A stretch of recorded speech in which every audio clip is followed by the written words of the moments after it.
Two identical circular coils P and Q each of radius R। हमारे पास दो identical circular coils हैं P और Q जिनकी radius कितनी है R, carrying current 1 ampere and √3 ampere respectively. इनमें एक में तो चल रहा 1 एम्पियर का, दूसरी में चल रहा √3 एम्पियर का करंट।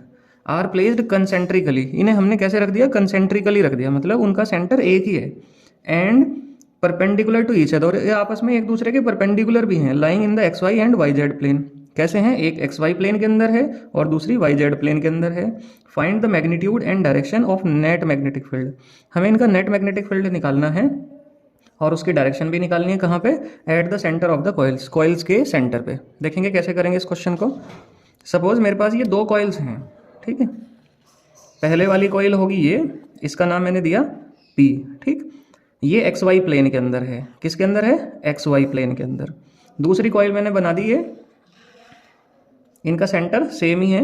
ये कॉइल है Q और ये कौन से प्लेन के अंदर है, वाई जेड प्लेन के अंदर, ठीक है। रेडियस इनकी सबकी सेम दे रखी। अब मुझे क्या क्या गिवन है मैं वो लिखूंगा। देखो IP मतलब P कॉइल के अंदर करंट कितना चला, 1 एम्पियर। तो जो भी आपको दे रखा हो उसे आप गिवन करके लिखो, ठीक है। इसी तरह से IQ कितना दे रखा, वो आपको दिया हुआ √3 एम्पियर और रेडियस आपको दे ही रखी। रेडियस कितनी है, रेडियस है आपके पास R। अब आपको पता होना चाहिए कि भाई B का फॉर्मूला क्या हुआ करता है, ये होता है μ0/4π I/R इंटू एंगल। और एंगल कहाँ पे, एट सेंटर।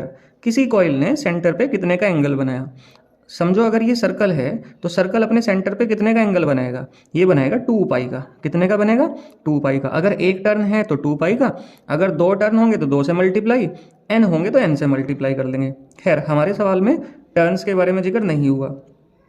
एट कहाँ पे है, सेंटर ऑफ कॉइल। तो इसी तरह से हम क्या करेंगे, अब हम BP की वैल्यू निकाल लेंगे। BP होगा हमारे पास μ0/4π IP/R इंटू 2π। एंगल कितना बना, 2π का। तो ये हो गया μ0/4π। IP की वैल्यू कितनी है, 1 इंटू अपॉन में R हो गया और 2π। देखो 2π से ये कट के कितना आ जाएगा, 2 आ जाएगा। तो BP की वैल्यू आ जाएगी मेरे पास μ0/2R, ठीक है। अब इसकी डायरेक्शन कौन सी होगी, देखो मैग्नेटिक फील्ड की डायरेक्शन किसी भी कॉइल के परपेंडिकुलर हुआ करती है। तो इसकी डायरेक्शन होगी इस वाली डायरेक्शन में। अगर ये एक्स वाई प्लेन है तो ये जेड प्लेन होगा। कौन सा होगा, जेड प्लेन होगा। इसी तरह से सिमिलरली अगर आप बी क्यू निकालेंगे तो बी क्यू में क्या होगा, बी क्यू में आप आई क्यू रखेंगे, आई की जगह क्या रख देंगे, आई क्यू। तो μ0/4π आई क्यू की वैल्यू कितनी है आपके पास है √3। तो √3 अपॉन में R इंटू एंगल तो उसका भी 2π का ही है, तो ये कट के यहाँ पे 2 आ जाएगा, बनेगा μ0√3 μ0/2R। और इसकी डायरेक्शन कौन सी होगी, क्योंकि ये वाई जेड प्लेन में है तो इसकी डायरेक्शन होगी एक्स एक्सिस की तरफ। अब आपके पास दो मैग्नेटिक फील्ड इंटेंसिटी है, ये तो होगी आपके पास BQ और ये होगी BP। मैग्नेटिक फील्ड इंटेंसिटी कैसी क्वांटिटी है, वो है वेक्टर क्वांटिटी। और इन दोनों के बीच में एंगल कितना बन रहा, एंगल बन रहा 90 डिग्री का। तो हम इसे सोल्व कैसे करेंगे भाई, वेक्टर एडिशन के लिए फॉर्मूला हमें याद होना चाहिए कि भाई B इज इक्वल टू होगा B² is equal to BP का स्क्वायर प्लस BQ का square plus 2BP BQ cos theta. Theta 90 degree है तो ये पूरी टर्म तो हो जाएगी कैंसिल, तो केवल यही दो टर्म बचेंगी BQ और BP।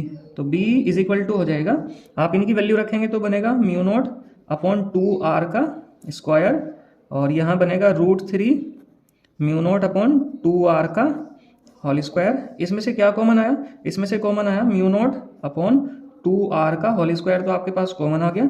यहाँ पे क्या बचेगा 1 और यहाँ पे बचेगा √3 का स्क्वायर, वो क्या होगा 3। तो मल्टीप्लाई होके 4 आ जाएगा, 4 μ0/2R का होल स्क्वायर और ये B², ठीक है। अब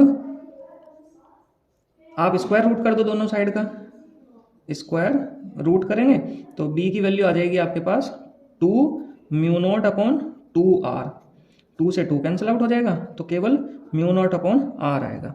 और अब देखेंगे कि ये कहाँ आएगा, मतलब डायरेक्शन। देखो मैग्नीट्यूड तो हमने निकाल लिया, और डायरेक्शन क्या होगी, डायरेक्शन होगी इन दोनों के बीच में, इसकी डायरेक्शन हुआ करती है इन दोनों के बीच में। लेकिन एक क्वेश्चन ये भी आपसे पूछा जा सकता है कि एंगल कितना होगा। आपने ये तो निकाल लिया कि भाई म्यू नॉट अपॉन आर आ रहा, लेकिन इसका एंगल कितना होगा। अगर आप इसका एंगल इसके साथ में निकालना चाहते हैं, किसके साथ में, बी क्यू के साथ में, मान लिया ये वाला एंगल कितना है, फाई है, तो इस फाई को कैसे निकालेंगे। देखो इस फाई को निकालने का मेरे पास तरीका है, आप यहाँ से ऐसे परपेंडिकुलर डाल दो, ये तो आपके पास बी हो गया, ये तो बी हो गया, ये हो गया बी क्यू, आप इसमें कोस फाई अप्लाई कर दो, तो cos phi is equal to हो जाएगा आपके पास B Q upon B. B Q की वैल्यू कितनी है आपके पास, बी क्यू की वैल्यू है आपके पास √3 म्यू नॉट अपॉन 2r, और b की वैल्यू कितनी है, b की वैल्यू है आपके पास म्यू नॉट अपॉन r।